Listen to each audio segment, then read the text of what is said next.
Alright, so this is not a new spot. This is the old Ruins cheese spot on Mount Obsidian. You just need to place the pal box super close to this thing right here. It's a little bit different now compared to the old placement of the summoning altar. Now it's really finicky. You need to sort of try to get as close as possible to your summon or your pal box and then spin it around a little bit here. It depends a little bit on which way you build your pal box as well. But it can be pretty finicky. But you see it flashes blue after a while. Depending on where you have it, you might need to do it for a while. It can be sort of like placing the double oil extractor. But it's this base location. If you haven't done the old seed mine Libro raiding here in the Ryoshis before. But it works the same way with all raid bosses. You just get on top of the roof and they can't really target you if you get over the ledge. So we're gonna do it with the grenades just to show the DPS of them at the same time as showing the spot as well. So it's not the same as like glitching behind a wall or anything, you're just using the basic terrain, but they can't really see over the ledge. And then you can sort of just toss grenades. You could use the multi-guided missile launcher as well. And then just sort of use pal attacks in between. So this works against them. I think it doesn't work perfectly as Libro because she teleports around a little bit more.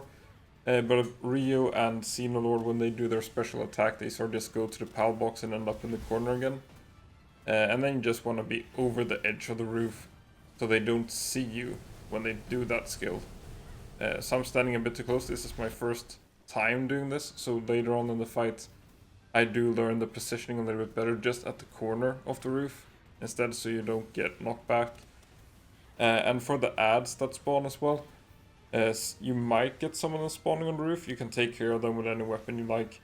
I'm just using the grenade for this fight just because it's a grenade only fight, but it's easier with something like the rocket launcher. Your pals attacks you can dismount as well and let your Frostallion, usually like a double frostbite or something is enough, a holy burst. So I'm positioning a little bit weird there in the beginning. It's not really working out. I learned later on in the fight just to position kind of where I am now, so he doesn't see you, is the correct positioning. So we're gonna have the ad spawning pretty soon. I decided to do Holy Burst, Double Blizzard, and Diamond Rain just because I feel like aiming them over the rooftop will work pretty well. Holy Burst is also super broken. Frostallion does do increased ice damage when mounted, so this is my new Frostallion. This isn't the old move speed Frostallion. And this is the positioning I was mentioning. Positioning right there seems to work so you don't get blasted away, but then you want to be standing like a little bit over the roof.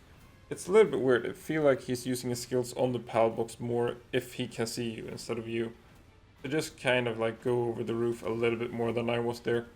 And then you can keep on spamming your attacks. But yeah, so Frostallion doubles ice attacks.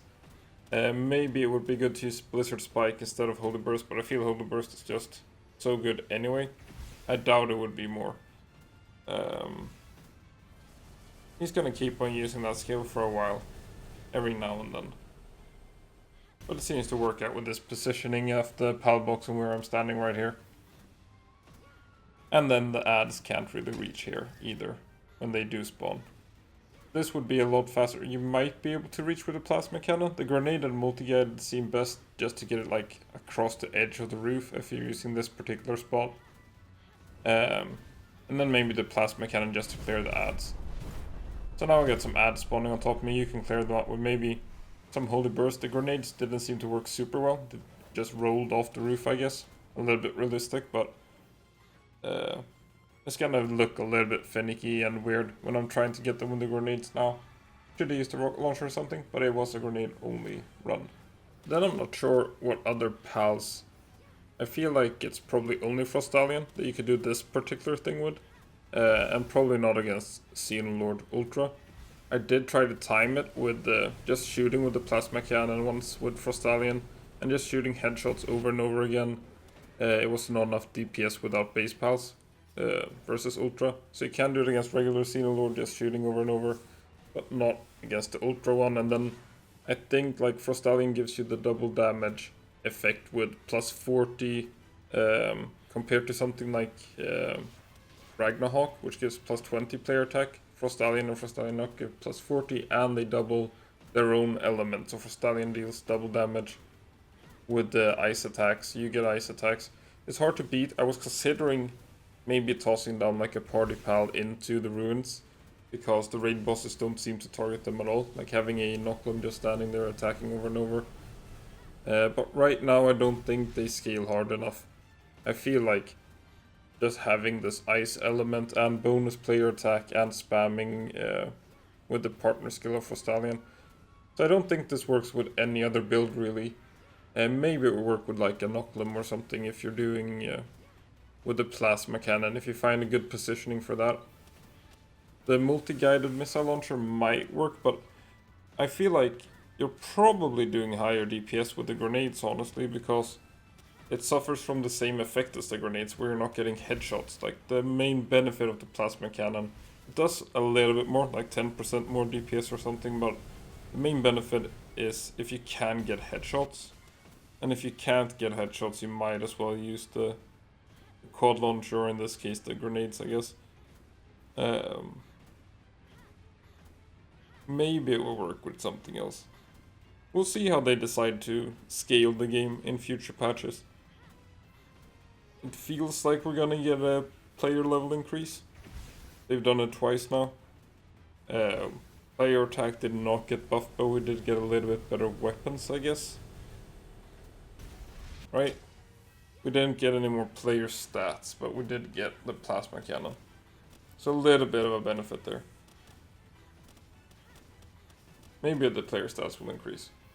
Like, everybody has all the elixirs and stuff stocked up ready, I guess, so if they ever increase the stat cap, everybody will be ready for that. So here would probably be best. I mean, I guess if you save the double blizzard spike, but you probably want to use that for Xenolord anyway. The timer is pretty tough to beat.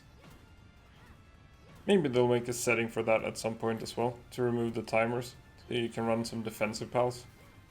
Would be fun to do like a diamond body, burly body, vampiric kind of pal, and just see how long it can last against some bosses. But 10 minutes is the maximum. As long as it survives 10 minutes, you're good to go. So it doesn't really matter.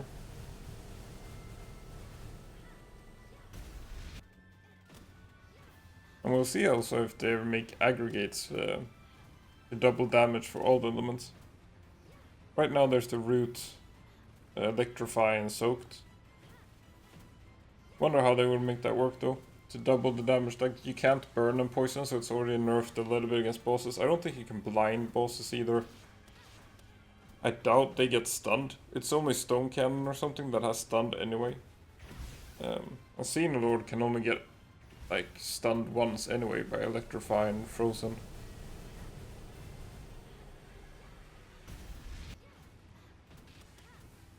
He is pretty tanky. This is just the regular version as well. It's not even the ultra boss. But he is pretty tanky.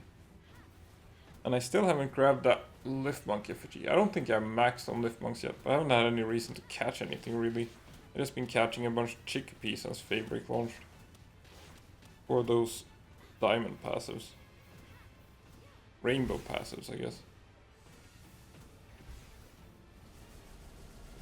A neat little corner. Seems to work pretty well. But the grenades also unlock at level, what was it, like 53 or something? I guess you can start stocking up. And you can max your attack before that. So I guess as long as you can catch a Frostallion and start breeding it, you're good to go. Starting this tactic so you can get your Xenolord as soon as you get your max level, I guess. Maybe you could do it before max level even. I don't know how much the damage scales. I don't think I'm using the absolute max damage here.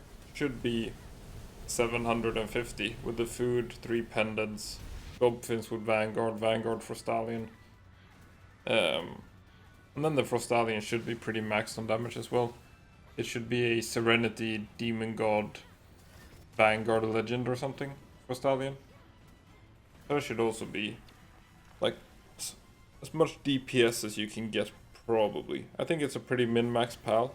It's gonna be a little bit slower, but when you're doing this it doesn't matter, I guess. And oops.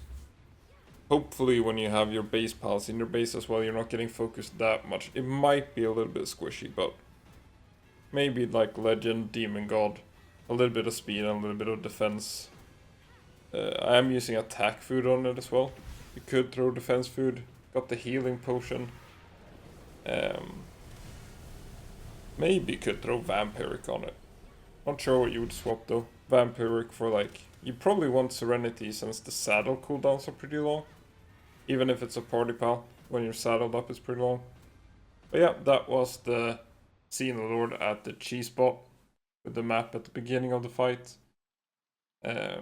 Works out pretty well. It's a pretty long fight, probably not the best way to farm it, but you could do it twice for a male and a female. Hopefully, if you're lucky. And this is the Frostallion I was talking about. It's probably a good way to go. Maybe Vampiric, but it was enough with this, with the healing potion. So thanks for watching.